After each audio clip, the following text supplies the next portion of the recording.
So do we call roll? Yeah. Oh, I'm sorry. Guerrero, Here. Kent, Leeper, here, Pearson, Here. Reed, Here. Stahl, Here. Weldy. Here. Budget hearing. I need a motion to open it. Motion to open it? Okay, can we get a motion to open the hearing on the 2021 school district budget? Sorry. So moved. Second. Motion made by Michael Leeper, seconded by Jeff Stahl. Call roll, please. Pearson, Here. Reed, Here. Stahl, Here. Weldy, Here, or yes. Guerrero, Yes. Leeper, yes. Yes. Yes. We're moving quickly here. Okay, It's all right. back in October, roughly 30 days ago, I Or presented, or August, jeez. We'll start over. This is terrible. Rewind. About August, about 30 days ago, I presented the budget to you. It has been on display for the required amount of time. And I don't see anybody here that, does anybody have questions on the budget? Anyone? All right. Well, when we get to, that portion of, the new business, I would then recommend that you approve the 2021 school district budget. Okay, so I need a motion to close the hearing on the 2020-2021 school district budget. So moved. Motion made by Glenda Weldy, is there a second? Second. Roger Reed, call roll please. Reed, Yes. Stahl, Yes. Weldy, Yes. Guerrero, Yes, Leeper, yes, Pearson. Yes. and at this time I need a motion to adjourn. So moved. Motion made by Eric Pearson, seconded by Martha Leeper. Call roll please. It can be a voice. Oh, I'm sorry, voice, all in favor? Aye. Opposed? Motion passes 6-0. Okay. I have- 603. I have cover pages that I need for you guys to sign, so I can take them to the various courthouses and such, so I'll probably pass those around during closed session so you can sign them. Okay. Make sure you get your name on 4 of them. Okay. All right. So then at this time, I'd like to call the regular meeting to order, 6:04. Call roll please. Guerrero, Here. Kent, Leeper, here, Pearson, Here. Reed, Here. Stahl, Here. Weldy. Here. And Mr. Field, would you like to lead us in the pledge?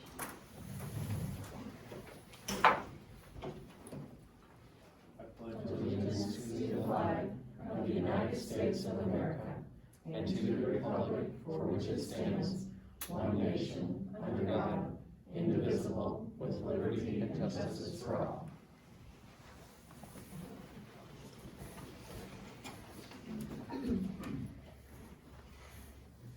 Okay, recognition of visitors.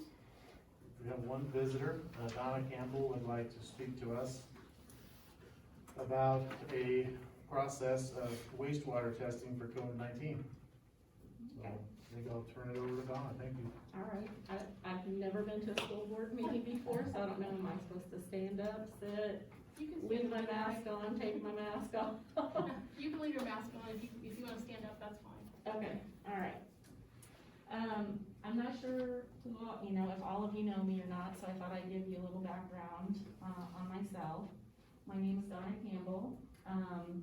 I grew up around, Illiopolis, between Illiopolis and Niantic, on, County Line Road. My maiden name was Peters, and my brother is Thad Peters, mom and dad, Larry and Cinda Peters. So, to give you a little background there. I went to Illiopolis schools and I graduated from Illiopolis High School. And I've had 3 children graduate from Sangamon Valley, and I've got a niece and nephew going to Sangamon Valley right now, and a sister-in-law that works at Sangamon Valley. So I've got a vested interest in the school and the community here, and in the safety of our students and faculty. So I guess we all know COVID-19 is here now. We've been seeing some more cases in the area now, including my niece, Claire Peters, and it affected her really severely. So it does concern me, that we could have other cases in the area. So, I wanted to share with you, some testing that's available out in the marketplace. It's all new because COVID-19 is new. But I work for an environmental testing company. I have worked in the industry for over 30 years. Currently, I work out of my home and I do proposal writing for our company. And I can't hardly talk with this thing on, guys. I can't breathe.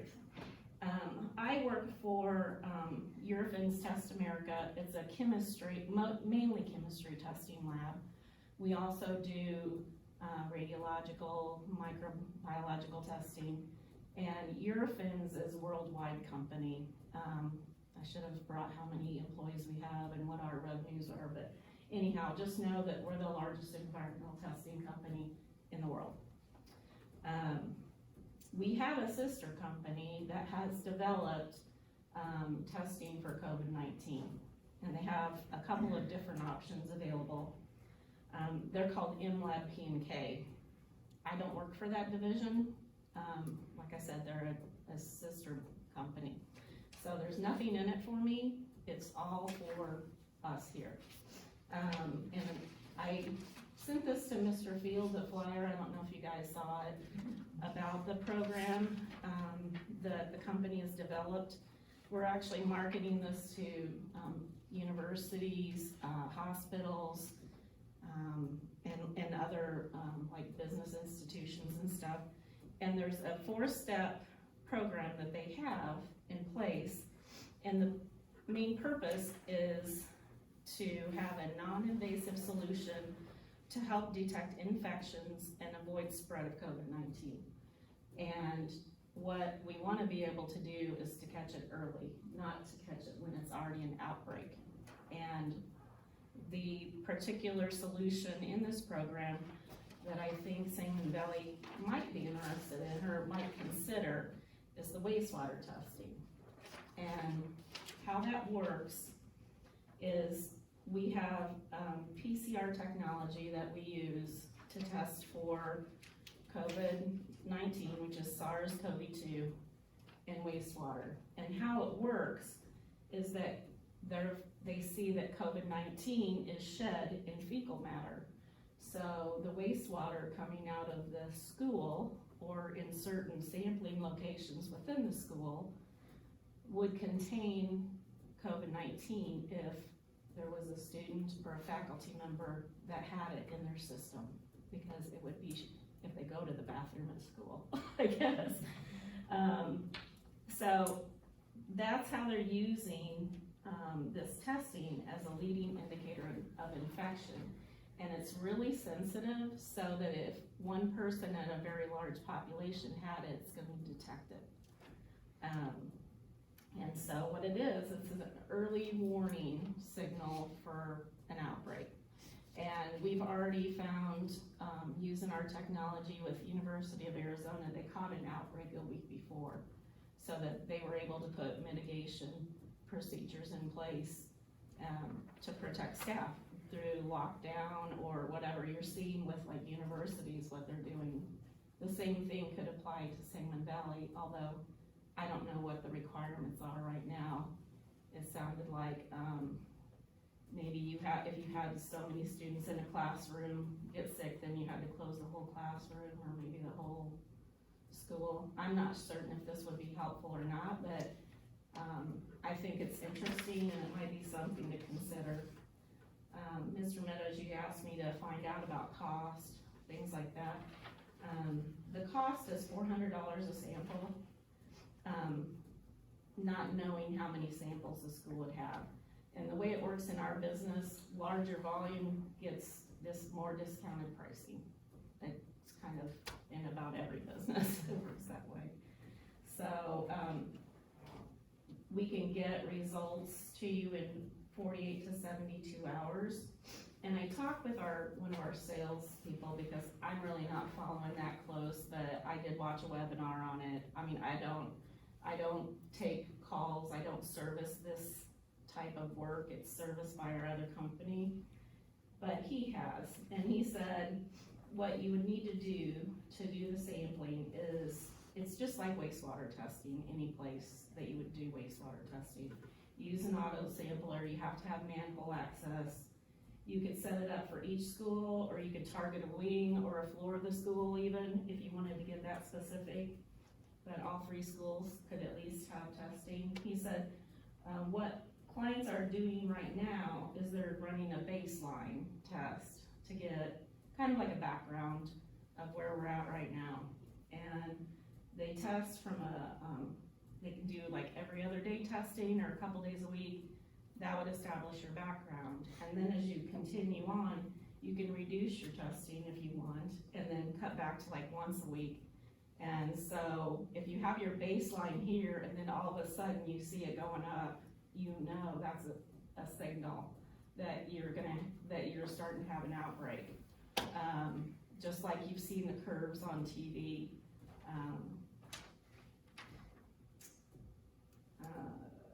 And the other thing I had down here was that the test looks for SARS-CoV-2, it looks for the genetic material. We use PCR technology. They run 40 cycles through the instrument looking for the RNA of SARS-CoV-2. And the lower the cycle that it's detected, the higher genetic material is, the more, the higher concentration you have of COVID-19. So if you see higher numbers, then that means you have potentially more population infected. So it correlates to that.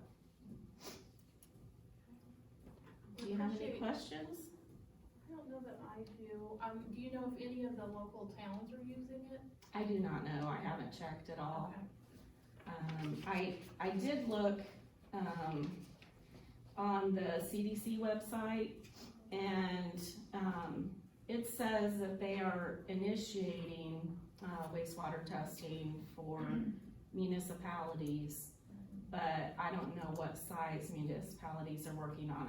It sounds like they're working with health departments, to set that up with the state health department, so whether Illinois is doing that yet, I do not know. I don't know that any of the municipalities around here are doing it. I haven't approached anybody about it. I just thought I'd let the school here know about it in case you're interested. Well, we appreciate it, and I think it's, worth looking into to see what's being used. I did forward a link to Mr. Meadows of a webinar that we just hosted for a bunch of our prospective customers. I sat in on it, I thought it was really informative. I think if the school were to consider it, you would either need to have somebody like in your facilities or maintenance group, set up to do the testing if you wanted to collect the samples on your own. You'd have to have an auto sampler that would fit into a manhole or some access point, because you'd want to take time-weighted samples, probably over the time period that people are in the building here, not just grabbing the sample. You'd want a composite. And the auto samplers, I don't know, but the school doesn't have anything like that, do they? Okay, auto samplers are available for rent. There's equipment companies that rent auto samplers. You can rent them out for like a month at a time if you wanted, or longer. I know there's equipment companies in the Chicagoland that we could set you up with if you wanted something like that. I don't know about downstate. If you didn't want to have staff do it here, you could go to an environmental consultant. This is all going to be new for them too, but there may be some in the area doing it, I don't know. But I would think your typical environmental consultants that do wastewater testing or permitting or, construction or whatever, they would be the ones that would probably have resources to do it. I could help find somebody if you wanted that. Alright, well, I think it'd be interesting, and maybe regional office will put something out to us here soon everybody starts learning Mhm. about it, so. Right, it's definitely can give you at least a week's notice before you have an outbreak. It leads that far ahead. So, cause you would also have, you've got people infected with COVID that are symptomatic and asymptomatic, and this will catch the asymptomatic ones too. Okay. Well, thank you very, very much. You're welcome. And I guess at this point, we're ready for closed session, correct? So I need a motion to enter closed session for the reasons stated on the agenda. So moved. Motion made by Eric Pearson, is there a second? Second. Martha Leeper, call roll please. Weldy, Yes. Guerrero, Yes. Leeper, yes, Pearson, Yes. Reed, Yes. Stahl. Yes. We have 6:16, Martha. All right, I need a motion to accept the closed session minutes as read in closed session. So moved. Motion made by Eric Pearson, is there a second? Second. Roger Reed, call roll please. Guerrero, Yes. Leeper, yes, Pearson, Yes. Reed, Yes. Stahl. Yes. Weldy, Yes. Okay, and at this time I need a motion to accept the resignation of Jake Elliott as high school dean of students and activities director. So moved. Motion made by Glenda Welby, is there a second? Second. Eric Pearson, call roll please. Pearson, Yes. Reed, Yes. Stahl, Yes. Weldy, Yes. Guerrero, Yes. Leeper, yes. And a motion to accept the resignation of Erica Slayback as middle school cheerleading coach. Motion made by Jeff Stahl, I'll second it, call roll please. Hold on, didn't hear. Jeff, I'm trying to catch one other thing up. Jeff and you, Reed, Yes.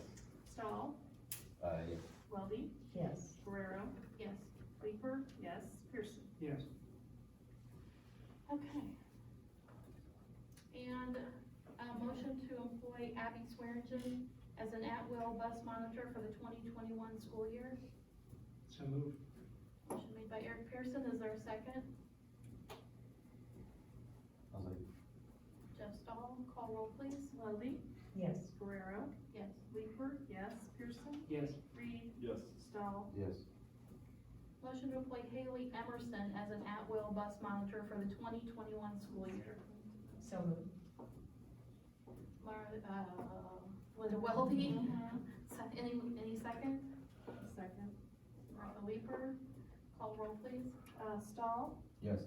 Weldy, Yes. Guerrero, yes, Leeper, yes, Pearson, Yes. Reed. Yes. Okay. I think just to make note on the video, we have tabled the hiring of the interim activities director until the regular board meeting in October. And we've also tabled superintendent's contract until the regular board meeting in October. And then everyone received their consent agenda in your packets. Does anybody have any questions that weren't already asked of Bob? Okay, so I need a motion to approve the consent agenda as presented. So moved. Motion made by Eric Pearson, is there a second? I'll second. Call roll please. Guerrero, Yes. Leeper, yes, Pearson, Yes. Reed, Yes. Stahl, Yes. Weldy. Yes. Okay. Superintendent's report. Uh-oh. I can do this. I'd loan you mine, but Okay, first up, we have the NG update. I provided you a certificate of substantial completion punch list. These items that are left on this page are items that need to be completed yet. And I will say that where we were a month ago, we've come quite a long ways. There's still some bugs in our HVAC systems. Most of them are control issues that can be done at the units themselves. So I'm confident that as they can kind of get into their rhythm and things settle down a little bit, I think these can be easily adjusted. King Lar will be hanging around, and they've been doing startup for heating already. And they will kind of be with us through really the entire early heating season. Probably all the way into December. Now, then they're not gonna have somebody there every day, but they'll be with us if we do have problems. And so as far as those things go, encourage your teachers to contact you right away if they're having HVAC issues, and then we'll try to get on that. But really, most of these things are really pretty small items, and as I mentioned, the list went from a 4-page document, and it was about 8 font, and it went margin to margin back a month ago. They've knocked quite a bit off. We still have roughly $2.1 million left to pay. I will sign the certificate of substantial completion and send that back tomorrow, but that does not require any additional payment at this time. What's the update on what's happening in the gym here that's so? The gym we've seen great improvement, and the unit ventilator was running, the fans in the unit ventilator, one of them was running full blast. We had that same problem in the cafeteria / library HVAC unit here at the high school, and also at the gym at the middle school. And since they've been able to regulate that, they still have some work to do on the high school one, but it's, a couple weeks ago, you could stand at the entrance of the cafeteria and hear the one in the gym running with the door closed. That's how loud it was. And John can probably attest that it was. And do you think that it's quieted down considerably? Yes, it has. You could almost have a concert or a game or something in there. Absolutely. While still cooling? Still cool. Yep.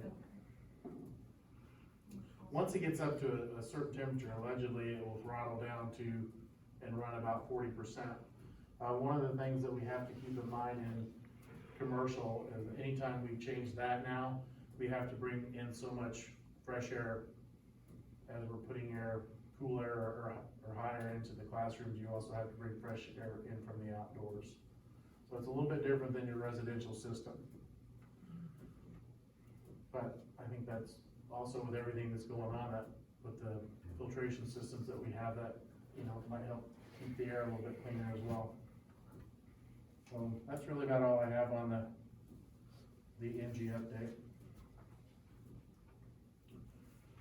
Next, enrollment numbers. I think I gave you an overview of enrollment per building, which is in person and remote.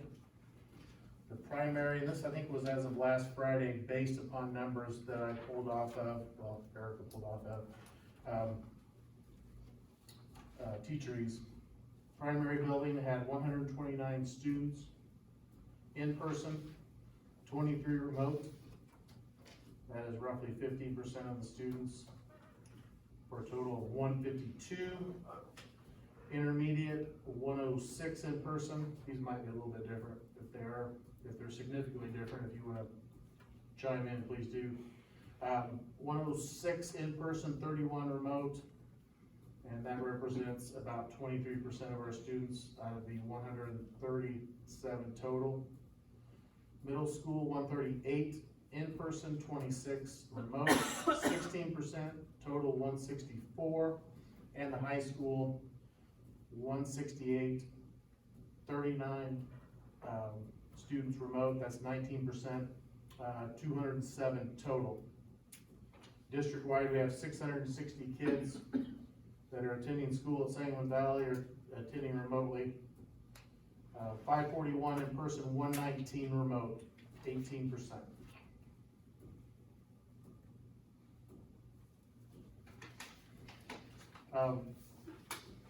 What I would like to do now is give the principals each an opportunity to talk a little bit about their buildings and what's been going on in their buildings, and at the end of it, we probably need to talk a little bit about our remote learning and how we're gonna move forward with that with our in-person and remote.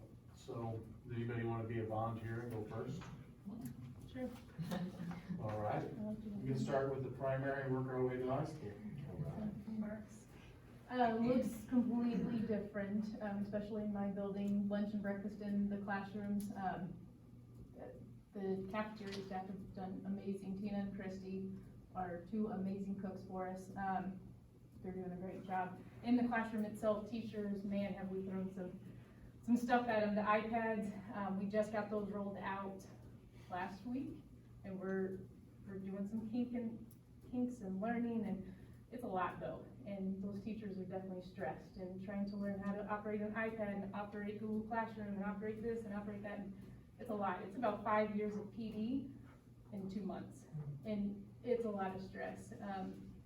They have shared, and you know, we're working through it. The teachers, it's amazing how they came together and collaborating and talking on a daily basis. And the 130, they're constantly together and trying to figure out stuff together. So it's been great to see. Kiddos are so happy to be there. I love seeing their faces when I can stop into the classroom and stuff. But they're happy to be there. They're wearing their masks. They're spread out as much as possible. But it's different. It's very, very different for them. But Intermediate building is pretty much very similar. I feel like our in-person learning is pretty seamless and moving well, which is a great celebration because they move from departmentalization to self-contained. It's been a big stressor for them, and they don't feel as if it's seamless, but from my point of view, I feel as if they're doing a great job. They have really high expectations of themselves. There's a big learning curve there, but I find that they're working together, they're using each other's strengths, and I feel like what they're doing for the students that are in classes top notch. I've been in the classrooms watching their lessons. I'm able to walk through. They're creative, and it does look a lot different in the building, but they're getting creative in how they're approaching those lessons. All the teachers have rituals and routines in place, so my job has been fun so far because we've had 0 behavior issues other than a couple bus issues. So I think that speaks to the teachers and the quality of the rituals and routines they're putting in place. Our biggest issue is remote learning. The teachers are investing a lot of time for a very small amount of students, and I think remote learning is what's pushing them over the edge. The technology not having that piece, and then also just finding the time to do it. So 1:30 to 3 o'clock, I walk around the hallways. They are either working together, having team meetings, or I see the recording sign up. But there's just a lot of frustration with remote. I have had, without asking, I have 4 students that want to come back to in-person, so we're looking at that. That's about it. We have a lot of celebrations to do in our building, or a lot to be proud of. Just need to constantly remind the teachers of that. Even today in our staff meeting, they come in very defeated, but there's a lot going on that's going well. We had a very smooth start at Sangamon Valley Middle School, but the reality of the situation is it's hard. We're doing the hybrid learning, so we have Team A, Team B, and remote. The smooth start, I have to give credit completely for that to the teachers because they're a great team. They work well together. They see a need and they step up and they do what is needed, and constantly putting the students' best interest first. That is truly what is at the heart of everything that they do. But like I said, the current reality is very difficult, and it's difficult to see your students 2 days a week and expect them to get 5 days of instruction. We're dealing with students who don't have internet, dealing with students who don't have appropriate technology, and teachers are using their own devices, and they're able to do a lot with what they have, but they're playing catch up with these kids. The kids have lost a lot of time in school, and so when they are with us, they're doing everything they can, and they're giving up their plans, and they're giving up, a lot of their time to make sure these kids are getting what they need. They're pushing themselves very hard, and I think that the frustration and the amount of overwhelm is increasing on a daily basis. You add to that the fact that technology is an issue that we just can't solve that problem. That is not inside our circle of control to resolve that issue. And then you compound that with the fact that when somebody's sick, they feel bad because they know we can't get a sub, and so people are gonna give up their plans to cover their classes so that students can receive the instruction and the education that they need. And And then in addition to that, we started map testing. This week it's going very smoothly, but it's an additional stressor. I'm anxious, I know the teachers are anxious to see where the kids are, what, learning loss are we gonna see, and what can we do to rectify that? But, teachers are putting a lot of stress and, pressure on themselves. They're doing a great job. It's a great team. Like Christina said, I've had 0 discipline referrals. Kids are coming to school, they're happy to be there. They're quiet. This is different. There's half of the students there, so it's very different. But I think they are happy to be there. And I have just been very happy with the students and the staff, and I am loving Sangamon Valley Middle School. I don't know what it looks like with the entire population there, but it's a great team, and we have great kids, and it has exceeded my expectations. What do you see as, I guess now that you guys have all seen the buildings over the last couple of weeks, what do you see as our ability to bring the A and B back together and have everybody coming 4 days a week? I mean, is that through semester, or do you see that at the end of the quarter? My or- biggest concern with bringing A and B back is twofold. One, our 6th grade class is our biggest class, and so we would have to get creative and figure out times when they could eat, because we couldn't have the entire grade level in the cafeteria. The way it is right now, we're able to social distance in the cafeteria and have 3 at a lunch table, and they can take their masks off and they can eat their lunch. We get 1 more kid in there, and we're over capacity for 6th grade. And the other issue there is the fact that it's gonna resolve some of the instructional, stressors for teachers. But the teachers are still gonna have those remote learners, and so they're still gonna be planning for, they'll still have double planning to do. I won't speak for the high school though. In terms of getting back, I mean, with the current guidelines, I don't think there's a feasible way, like you said, to be able to, you can't fit all the bodies and change the schedule that much. I mean, the only way to do that would maybe be if we went, I know some schools are doing like, instead of 140, they're doing half days, so I guess you could, have everybody back for a half day, but then at the time that you would go to lunch, instead of going to lunch, you would get a sack lunch and head on out and do remote in the afternoon. But, I mean, I don't know that that's any more better or feasible, doing that than it is to do what we're currently doing.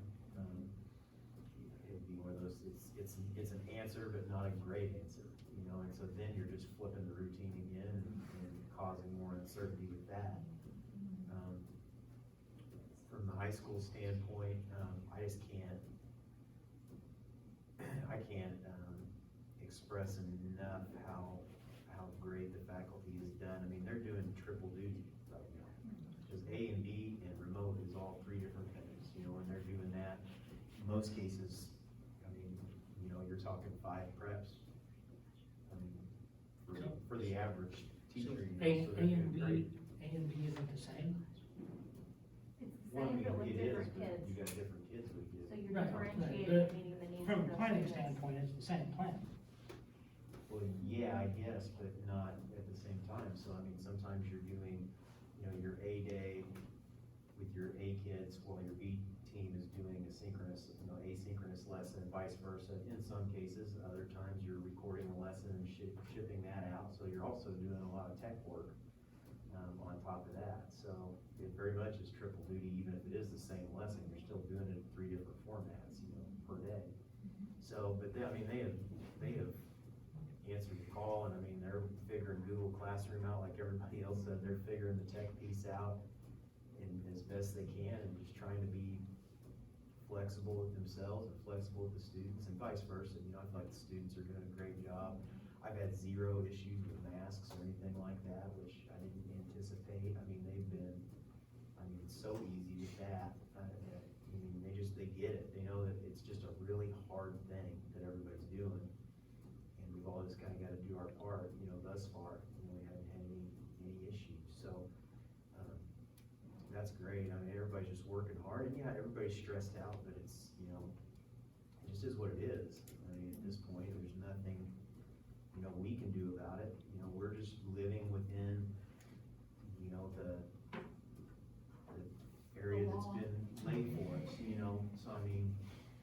that's just kinda it, so you do what you can do and do the best that you can, and it's not optimal, it's not, you know, what you want, but we don't have a choice. So, I think given those parameters, it's, you know, I couldn't imagine them doing any better than what they are. And it's, a lot of it's routine, and we'll learn, and as we get more comfortable with our routine, I feel like, you know, it's gonna get easier. It's still not gonna be, you know, the best or what we want, but we're gonna make the best of a bad situation, cause that's what we've, you know, committed to doing. You know, and I think, everybody's had a positive attitude towards it in terms of that. I mean, as positive as you can. And so, you know, I feel very blessed for that, just with the way they've stepped up, so. You know, that's pretty much, I mean, everything everybody else said ditto. But from the high school standpoint, I just wanted to reiterate that, for sure. So at this point, we see the semester continuing as is, and then reevaluating sometime in December to see if there's any type of changes and anything we need to do differently for January, for start back. That's what remote learners, they committed to a They committed semester. to a semester, I couldn't right. remember if it was I thought it was a quarter. semester. No, I thought we had committed to a quarter. no, it was a semester, and that way, I mean, you know, certain news stories tell you that November, whatever, we'll wake up and there'll be no more COVID, so if that happens, and we can go back January, the beginning of January, all full speed, that would be great, but. Well, I know that we've got to follow IDPH guidelines, and I know that CDC numbers have changed drastically, but obviously we're subject to IDPH. And state board. We're still limited to 50 in a given area. And even at 40 kids on a bus, that's still 2 kids in every seat. Almost, there's 22 seats on the school bus. So what happens if some of our remote learners come back second semester to our, you know, you said like add one more, it's gonna change the situation. I have to adapt to it somehow. Extra tables. But I'd like to think that IDPH guidelines have changed by that time. We've got room in our B days, you know, in our lunches to where we'll be able to, you know, I think we could arrange around our B day. Our A day's pretty slammed, you know, full, but our B day, we've got some space, so I would say, you know, depending on how many, I don't know that everybody would come back, but if we had some come back, we could make room that way. They just wouldn't be with their same, you know, alphabet. Yeah. Which isn't a big deal. Yeah. Well, I'm glad to hear it's been as good a start as you could possibly have expected, so. It's been a great start, really. I haven't been around as much this last week or so getting ready for the board meeting, but just walking around, it does feel different. The high school kids are different. Sitting in there, being in there at lunchtime with them, it's just completely different. I don't know if the mask calms people down. It does. But, and do masks all the time. But with all of that said, there are a lot of concerns from the staff, and again, it comes down to the planning piece and the remote learning piece that they're struggling with. And we knew when we created our plan back in July, when we were working on this, that we would need to make adjustments as we're going. And I think the elementary teachers would benefit greatly from having that Monday off as well. And I have a letter that's ready to go out to the parents that I will put out tomorrow, that will say just that. And really, October 5th is going to be really a different day for them, because we're in remote learning this coming Monday. So then we'd have October 5th, which everybody would transition to remote learning on Monday. We're off on the following Monday for Columbus Day, and then I believe the Monday after that was another remote learning day. So we're really changing up one day in the course of almost 4 weeks. So I think it gives parents time to plan and do the things that they need to do. And it's unfortunate, but what I would tell anybody that is complaining about this is to look around and see what other people are doing, and, like Eric said earlier, we have kids in the building, and that's better than most. So, And I think a lot of the schools that are in district are taking that planning day, they're in 4 days, and they have 1 planning day, at least, and we have not done that so far, at the elementary level anyway, and the intermediate and primary, so. I think that brings us up to speed and hopefully takes a little bit of stress off of them. it's not gonna solve all the issues, but hopefully it will help. Okay. So, that's, what about it? What's Technology. Is that next? Yeah. There it is. Technology update, I mentioned earlier that I probably should call it a lack of technology update. We're still waiting on our Chromebooks. I have no ship date on those as of yet. The only thing that I can tell you, which is maybe hopeful, a little bit of light in the tunnel, some of the Chromebooks that were ordered in June at various school districts have come in, which that puts us about a month behind all of that. So I'm hoping that maybe by mid-October that we would get our Chromebooks and be able to get those out and get those in the hands of our teachers and kids. And administrator, can you tell me, do we at this point have some students that do not have devices issued by the school?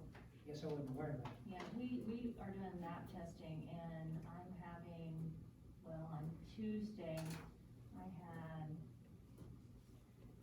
11 or 12 kids in the computer lab, because they do not have a device they can bring to school. And it's so important for our teachers to be able to really work with them with their device when they're at school, to make sure they're getting content. So the remote learners at home, they're doing map testing as well? Yes, at home. And intermediate, We have not started that yet. We are doing the map testing in the building. We were letting the junior high work out the kinks for us. but we do still have students that do not have devices issued by the school. Oh, we have a lot of students that don't have them, yeah. At high school too? We didn't have enough. Yeah, I guess I didn't know. We've got 117 out of the high school right now. Yeah, we ordered 386, I believe that was the number, and none of those have come in. iPads have, but that Yeah. only takes care of the intermediate or the primary. Eventually, when we have the iPads and the children have been trained how to use them and the parent or the teachers feel more confident with that, on remote days, will they go home? So they'll be able to do their remote on those iPads, or are they going to be at school only? I had a discussion with the teachers last Wednesday about that topic, and they're not ready yet to do that, just for the sake of not understanding everything that comes with that, but I don't know really what that'll look like. I asked the teachers to contact parents at home and see who would need a device and internet at home. What devices would need to go home during those remote learning days, so we'll see. I don't know yet. Just thinking down the road, you know, if we do have to someday shut down for a period of time, or a week, or 14 days, or whatever it is, what their ability is going to be by then, so. I know, no crystal balls, but, okay. So it's coming, but it's not here yet. Not yet. You didn't pay extra for shipping. For fast ship. There's we were talking about a nationwide or maybe even a worldwide shortage of Chromebooks right now. Yep. So, but I'm optimistic, we're gonna get those in mid-October. All right, the last thing I have is conference affiliation. We have talked about this going back probably a year and a half. And we were probably ready to move on this in the spring, and then COVID happened. And I really didn't think it was a good idea to, move forward with this without kind of being in session and being able to talk amongst us one more time about this, putting it out to the public and saying, we're going to put a vote to this in October.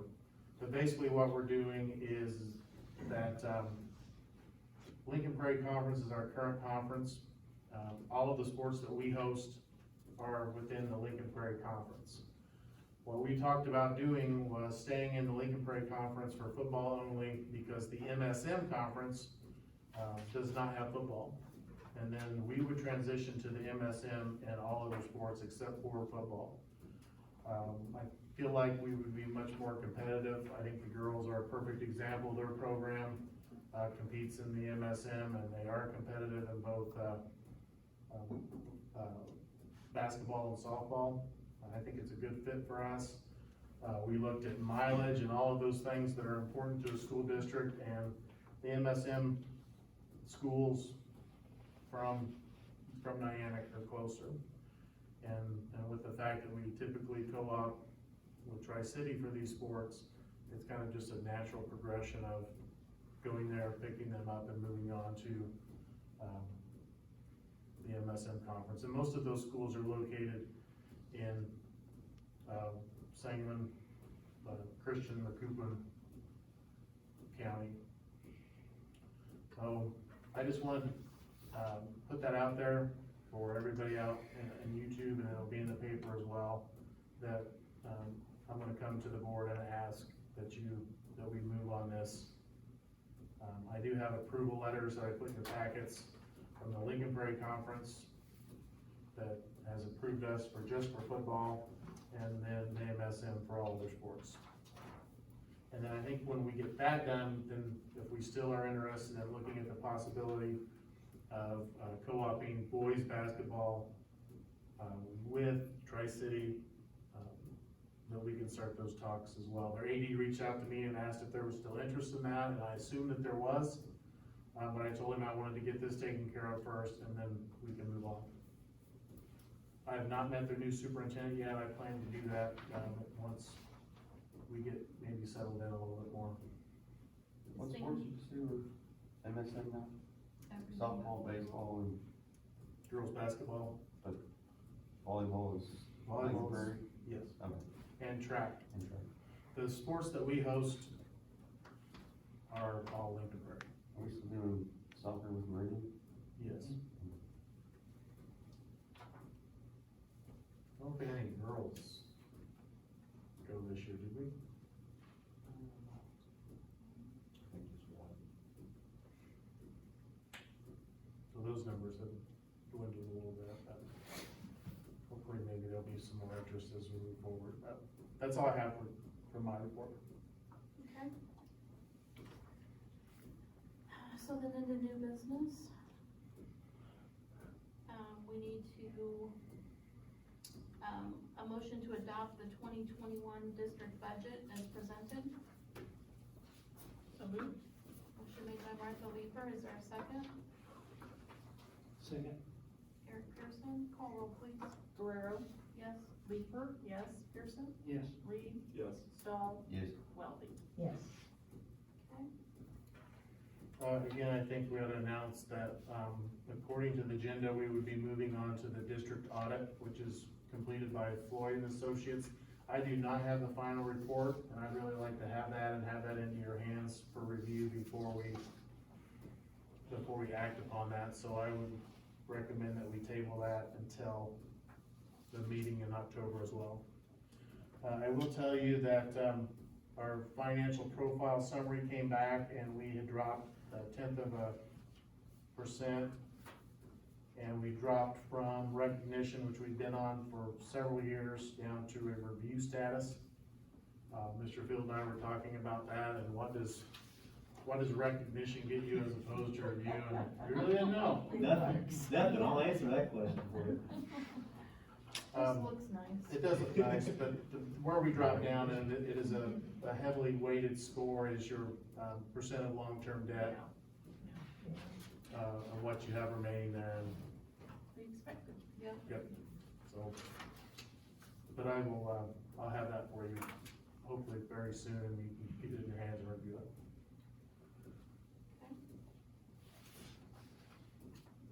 And then the designation of a voting member, typically when we go up to conference every November, there's a delegate assembly, and Martha has gone for the last multiple years. This year conference is canceled due to COVID, so they are gonna do it virtually. So I didn't know if there was anyone that would like to take that. Martha thinks she would like a break. Yeah, I mean, if nobody else, I don't mind doing it. It is online this year, so you have to be available November 14th at 10 o'clock in the morning to do it. I think it might go a little smoother online than in person. My only concern, there's a webinar on how this is gonna run next Monday night. I can't participate in that, so I didn't know if that was, I'm assuming they'll probably tape it and I can maybe access it, or whoever, if you can't do that, but that is Monday night at 5.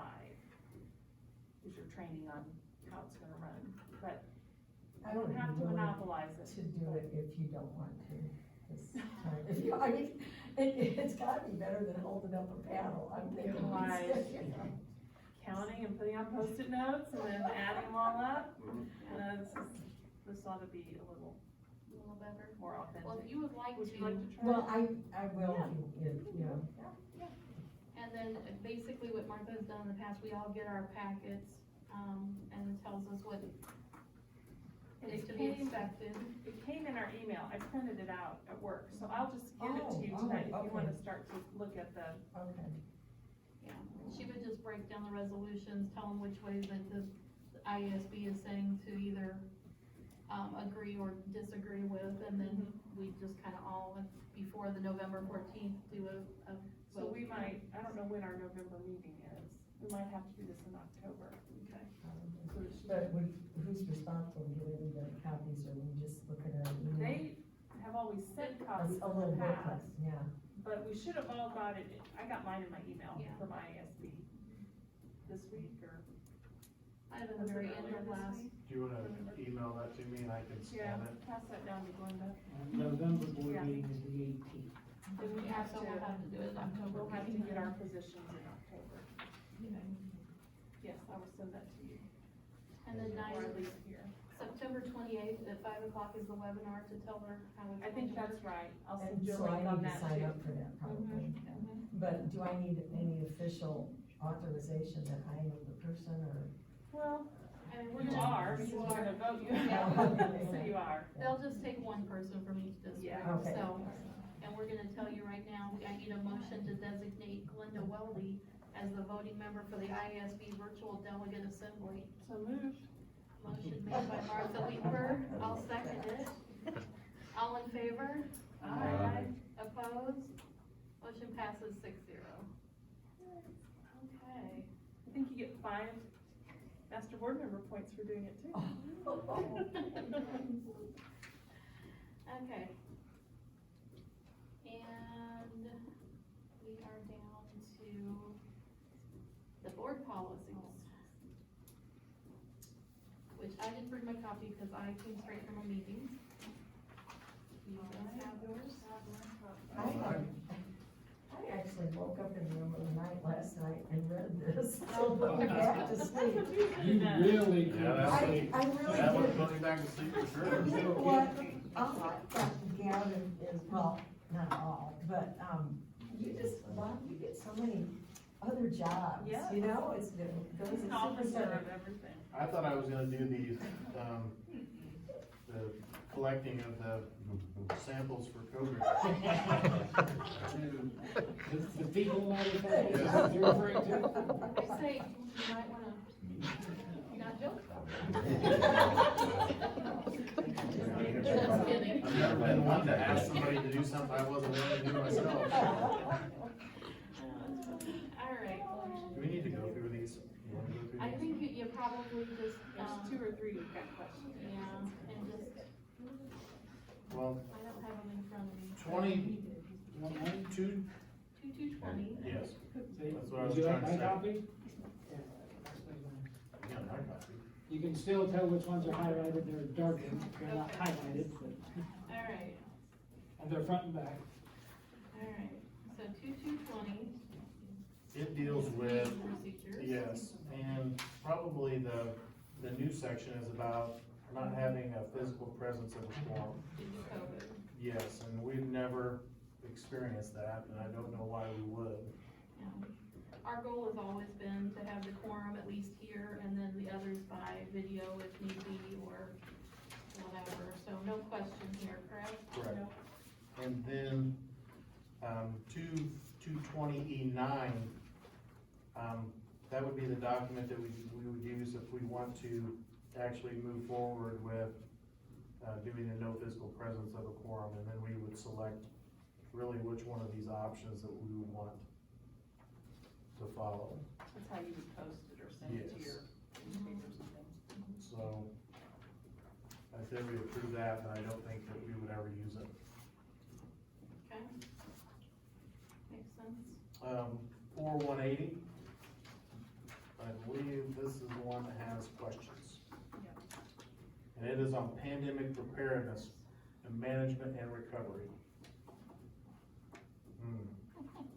All right. Okay. Required, question 1, is your district served by a, does that say intermediate? Intermediate Yes. service centers, yeah. We are served by an ROE, so that would be a That's a no. no, yeah. Sample policy uses the board president superintendent as the default text, because during a pandemic, it may be difficult for a board policy committee to meet pursuant emergency executive orders that are issued, blah, blah, blah. Does the board prefer its policy committee to engage in this work? No. No. And we've already sent that resolution, signed that resolution for Bob to step in during all of that. Remote learning days and blended remote learning days are different from e-learning days, e-learning programs. So the question is, just have we adopted an e-learning program? Yeah, no. No, at this point, no, but my question is, are you ever going to wanna do that? I mean, E-learning to replace nowadays and stuff, right? that would, Yeah. you could. So would we call them e-learning, or would they just fall under remote learning I days? don't think you can use remote. This is because we're under a disaster. Remote learning days Came and out blended of it. remote is when the governor declares a disaster. E-learning could be used when the students are not physically present due to inclement weather and other unexpected events. That's what people were trying to put together before all this started, you know? I would just use our remote plan as our e-learning plan, and But you have to submit that, don't you, and Yeah. get that state approval and everything on it? And we haven't done that, so we just know it. I guess we know right now, Yeah. I think.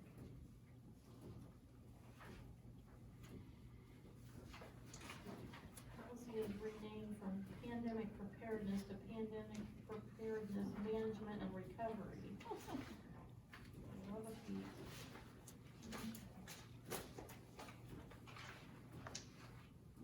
740, non-public school students, including parochial and homeschool students. Nothing there, but, So just took out the adoption date. you know, oh, it's a 5-year review, so it needs no, okay.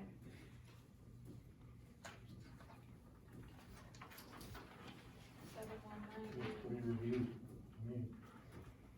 Oh, this goes back into your physical restraint.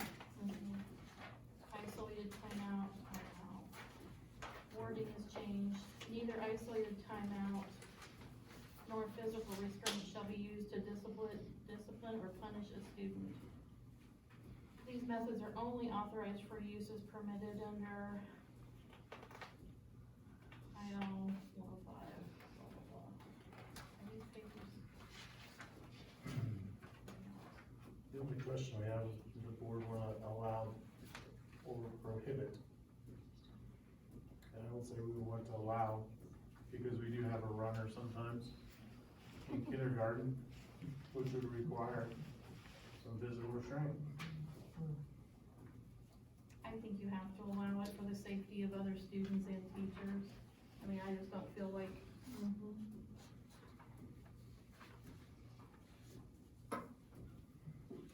Is everybody else on board with that? Yes. Admins, are you good with that? Hard for me to read Just your vote facial on it. expressions right now. Okay, 7340 student records. Changed all your legal entities. Yeah. The right to object to, change to opt out of the release of directory information regarding his or her child. Parents, custodial parents, and there's nothing to change there other than the legal terminology. 7345, this is Bob's new job. Yeah. Yes. What are you doing in this one, Bob? I guess I'm the, Well, the default Privacy is no, officer. can you just say you don't have one? yes, Is that good enough? you can.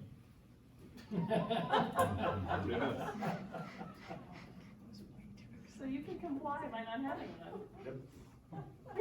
That was Makes sense.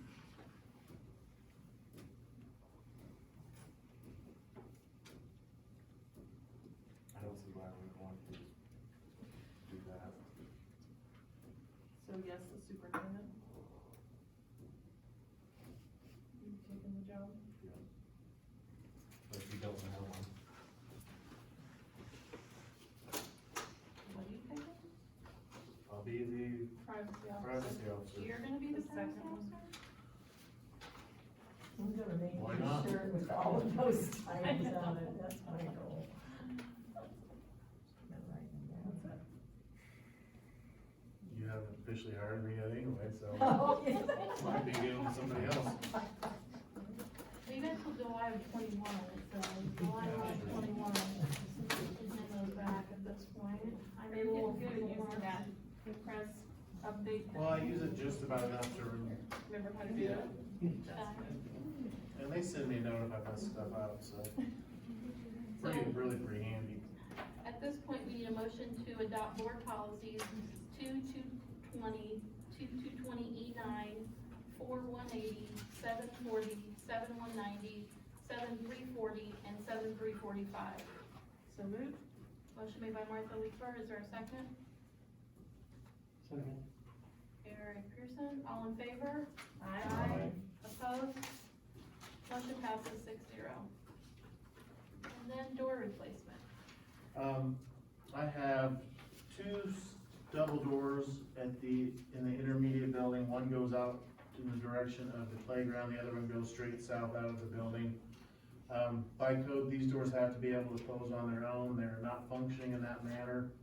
I had United Glass come out and take a look and see if there was an adjustment that they could do, and basically what's happening is the doors are old wooden doors that are swelling and they won't close. And I think that is we've just spent quite a bit of money on security and something as simple as a door not closing behind a person as they come in, to me, leaves the building open and defeats all of the security that we just put into it. The question came up of why wasn't this added to the NG project. Well, we all sat down and we looked at that, and there were things that we had to leave in the plan, and some things we had to cut out. We couldn't do everything that we wanted to do, and I felt like this was something that when we needed to do down the road, actually knowing the person that I'm gonna be dealing with and knowing the price that he has provided for us over the course of the last 3 years, I felt like this was something we could do on our own and probably do cheaper, so that's why it was not added. But you can see a picture of the other door on the south wing is exactly the same as this. It was arts and crafts time in the superintendent's office. I see little headlights in there. Very nice. This is health, life, safety money. It will come out of 60 account. It'll be just out of our sales tax. Picture number 2 is Erica Tease, or not Tease anymore, Erica Slayback's classroom. It's in the old building, The middle school? in the middle school, 1926 edition. It's right there in the center of the building. A lot of this moisture that you're getting on the ceiling tile is due to the lintel, which is in a picture coming up, probably picture number 5. But what's happening is water seeping in through that lintel and then dripping back onto the ceiling tile. So I showed you that picture to see what we're trying to fix with replacing the lintel. And also right above that, picture number 3 shows the 1926 building, the old chemistry lab. It's a fire escape. That door has to be used for fire escape for the entire second floor. So not only would that work for the chem lab, but also for Mr. Rose's classroom, the art room, and the library. That door is very difficult to open. You about have to kick it to get it open, and obviously that is not coded. And I have to apologize, I had United Glass replaced 3 doors on the back of the middle school last year, and I did not count. There's one more, in my mind, I included this door, but in reality what happened, there's another door on the lower level. There's actually 3 doors on the back of that building, and so this one was left off. And when I went back there and looked at it, I thought, well, that door is really nice, but I forgot it was there. So we're adding this one, and hopefully replacing this door will help solve some of the drainage issues. You can see the worst part of, in picture number 2, is clear down on the far right side. That is directly under this door, which you can see light in everywhere, and the frames rotted out, so that's added onto it. And then the last 2 pictures, picture 4 and picture 5. Picture 4 shows the east side of the back of the building that I had done this summer. This shows brand new brake metal covering the lintels. And then picture 5 shows one without that. And you can see the rusted lintel. And I think what they did was probably years ago, they thought it'd be a good idea to put caulking on both sides of this brake metal. And all the caulking did was keep the water from running on down and out from the lintels. It was actually keeping moisture, kind of enclosing it into those lintels, causing them to rust. So now what will happen is it's kind of a Z-shaped brake metal. They'll go up underneath the brick and attach it, and that'll allow water to come down, and then any water that would get back behind the brake metal then could seep on down and exit out of the bottom of the brake metal. So we're not gonna caulk those anymore, and that should solve our moisture issue, hopefully, in Miss Slayback's room. So I would recommend that you do those items. So then we need a motion to hire United Glass to replace 3 egress doors and brake metal at the Illiopolis campus for the amount of $10,238. So moved. Motion made by Roger Reed, is there a second? I'll second. Jeff Stahl, call roll please. Weldy, Yes. Guerrero, Yes. Leeper, yes, Pearson, Yes. Reed, Yes. Stahl. Yes. And will those be no, windows? They'll just be still doors, or? The egress doors, going out on the intermediate side will have a small, peek through. You have to be able to see through as you're pushing the door open. The fire exit will not have one on the back of it. But the egress doors that you use on a regular basis, they have to have a small, sliver of glass in there. And then, one more thing. I just wanted to see that you have a letter that's going out to parents tomorrow morning. Are you are the teachers gonna be notified this evening or tomorrow morning prior to the students' parents? Okay, I just picture parents immediately on Dojo or email or something, getting up The teachers will be included, but I'm sure that there's been discussion okay, amongst the staff already of what we were going to come and propose, so okay. it shouldn't be a surprise to any of the staff, I wouldn't think. Is it going to be?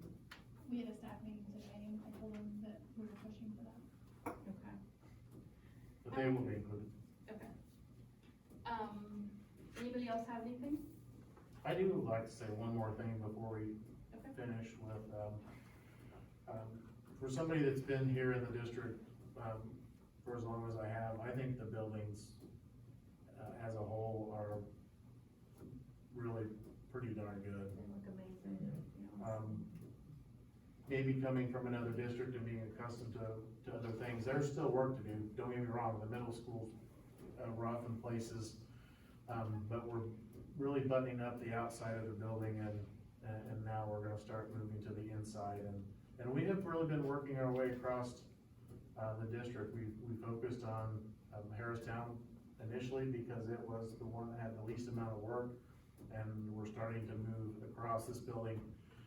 It's had a ton of work done to it. The maintenance guys have done a great job, and they will continue to make improvements. There are still gonna be things that need to be done, but we're going to try to meet with Mrs. Kelly over the course of maybe the next couple of weeks and look at some things and try to come up with a priority list. I was gonna say, we'll have to prioritize, because we went from zero maintenance for many years and nothing being done to here in the last 5 or 6 really doing a lot and trying to do it as we could without raising tax dollars and causing anybody any, stress in that way, so.